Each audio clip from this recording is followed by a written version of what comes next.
Have you ever looked back at your childhood and wondered what you'd give to go back? Not just in memory, but actually back. I used to think about it all the time. But the thing I found? It wasn't some beautiful time machine. It was something else. Something that's been following me ever since. My name is Ethan Rowley. I was arrested in Hillsborough County, New Hampshire, on March 19, 2002, for breaking into an abandoned school. That's when I told them my story. I grew up in the small town of Canaan, not far from Keene, New Hampshire. My father was a projectionist at the local theater in the 80s, a relic of the post-war era with velvet seats and a curtain that opened like in the old days. I spent most of my childhood in that theater, lying on the sticky floors, watching movies as reels clacked behind me. My dad died of a heart attack in 1989. I was only 12. The theater closed a year later. After that, everything in life felt dimmer. I moved to Boston, went to college, got married. The usual script. But I never stopped dreaming about that theater, about sitting there with my dad, about simpler times. That yearning turned into a gnawing ache in my 30s. I lost my job, got divorced, moved back to Canaan. I started going on long walks, ending up outside the theater's boarded-up facade like a dog returning to its master's grave. That's when I broke in. It was January 3rd, 2002, the cold biting through my jacket. I pried open a side door that had been nailed shut since Reagan was president. Inside, the air smelled of mildew and old popcorn grease. My flashlight cut through decades of dust. Upstairs, in the old projection booth, I found something I hadn't expected. A film reel, untitled, unmarked, covered in cobwebs but oddly preserved. There was a label on the box, handwritten in faded red ink. Reel 9, for replay only. Curiosity swallowed me whole. I took it. I borrowed a 16mm projector from a guy who ran a horror collectibles store in Keene. Set it up in my basement, rigged an old sheet as a screen, and started the reel.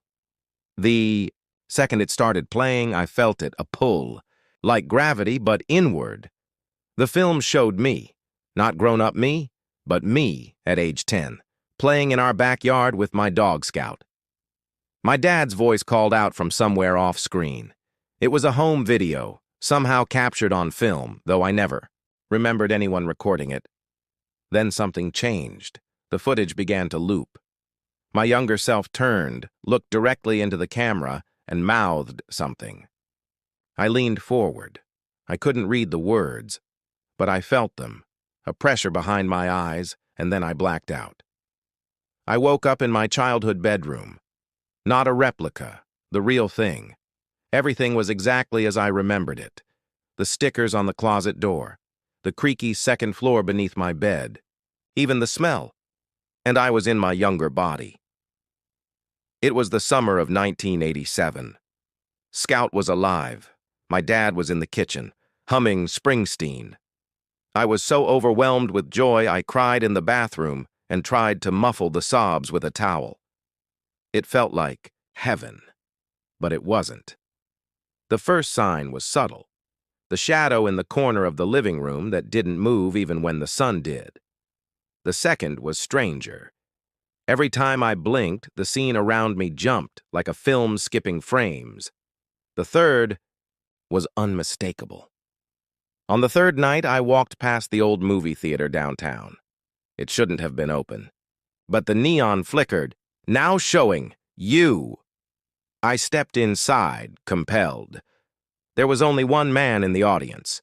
He was dressed in a dusty red blazer, like an old usher's uniform. His face was wrong, overexposed, grainy, like degraded film. His jaw moved like he was chewing celluloid. He turned toward me and smiled, though it wasn't a smile. His teeth clicked like a film reel locking into place. I ran. When I woke up again, I was back in the basement. The reel had finished. The film snapped loose from the reel, flapping like a dying thing. I should have destroyed it. Instead, I watched it again, and again. Every time I went back to a different memory. My 8th birthday, Christmas morning. The day Scout died. Every time it felt more real, and every time he was there. The man in red.